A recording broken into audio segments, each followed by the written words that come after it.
Hello everyone, welcome back again to my YouTube channel. Thank you very much for your love and support. As always, I remain loyal. So there's the first day you're coming across this channel for the first time. This is Agatha Progress channel, and I come across your way every blessed day.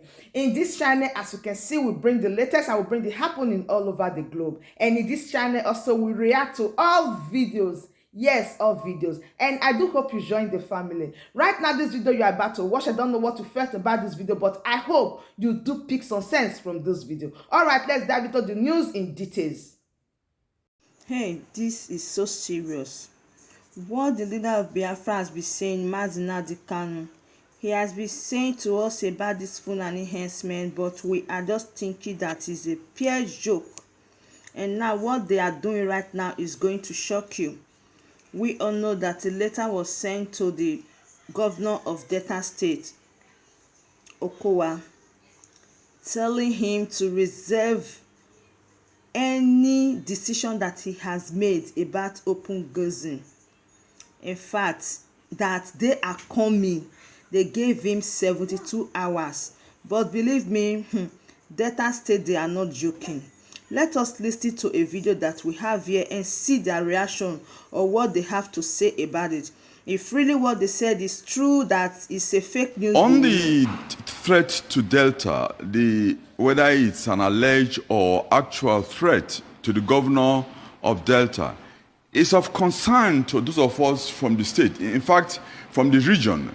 The moment I got the message, I passed the information to those I know close to the governor in Delta, worried about it. Having said so, there are a lot of mischief makers all over the country, who are trying to create problems.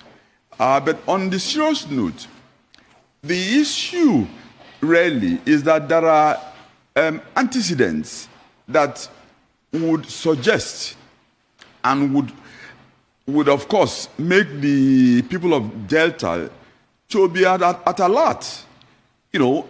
We have all you hear these things and they happen. Like you saw recently, which I'm going to talk about, the alert which the chairman of the Oyo State Security Network, Amatakun, General Ajibola Otogun gave. I can only say that the people of Delta should be up their game. And of course, as he said, worry doesn't come second.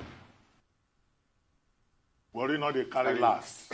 Worry doesn't come last, yeah. Worry not they carry last. I would say second. Anyway, turn on. Right. So my question is, as of January this year, we all read reports and, saw the meeting between Miyetti Allah and the Nigerian Governors Forum held in Akure, where there was a consensus about ending open grazing. 17 southern governors then went further in Asaba, issued what's now been called the Asaba Declaration. So why on earth is so much dust being raised over something that by now should be moot? It's a pity. I think this is where the issue of the credibility of the president and commander-in-chief calls to question. Because with all was done in Ondo, with all the things Southwest governors did, to the point that they find themselves being, having to follow those they govern rather than them governing. Because the people there were killings going on all over the place, and an agreement was kind of reached. And I would have thought that the issue of open grazing should have been a close matter. But it's such a sad situation that the president has to reopen it himself. And it's sad. This is what is sad about the whole thing. The issue we find is the double standard we all see always happening. You hear of a people making a threat to the Delta State government, and we don't hear anything said by the president or the presidency. But we see the draconian and the what I will amount to ethnic cleansing undertone statements coming from the president against the IPOP and by extension, Ndigbos. I'm here referring to the dots in the circle. It is a very sad comment to come from the president of Nigeria because that is enough evidence for those who are compiling to make case in international criminal courts. Thank you so much, Colonel. Many things to unpack. Number one, it's not just a threat by miscreants, as a lot of people have claimed.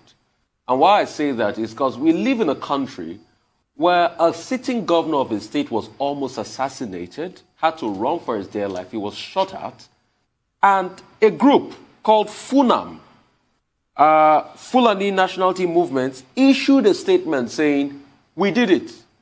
Till date, that group has not been brought to book. There's also the side of the innocent people, or you can say innocent Fulani people in Delta State that came out and released a statement recently to say, we're not part of it, we don't want to get killed and the likes and things like that. So, putting it back to you now, how do we take this? And owing to the fact that this group also said they had carried out an attack in Delta State prior to this time. Till date, nobody has been able to unravel this Fulani nationality movement that did the one in Benue. And now another group is saying we'll destroy Delta State. And the police is quick to say it's just some miscreants. I think your question has answered, your question by itself has answered the question. I find it very strange what has happened, for example, in Ogun recently, whereby the military were allegedly guiding those who were breaking the law. I don't understand that. And I don't understand how that will help the president. And is it any surprising why there are agitations for people who are crying out, let my people go, those who are crying out for Omo Duduwa Republic?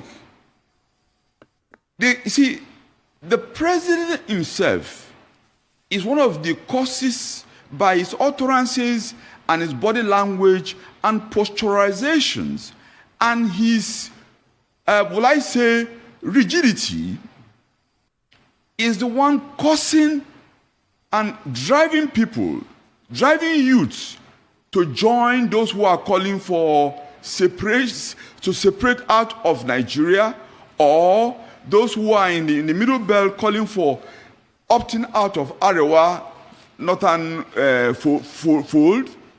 Because the president has been rigid in his refusal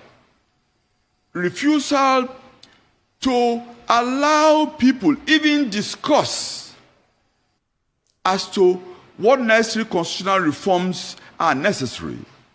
For example, of course, I must give credit to the governors of the Southwest, because what is happening is that people forget that a national constitution can only be respected and complied with if it's accompanied by an appropriate national security architecture.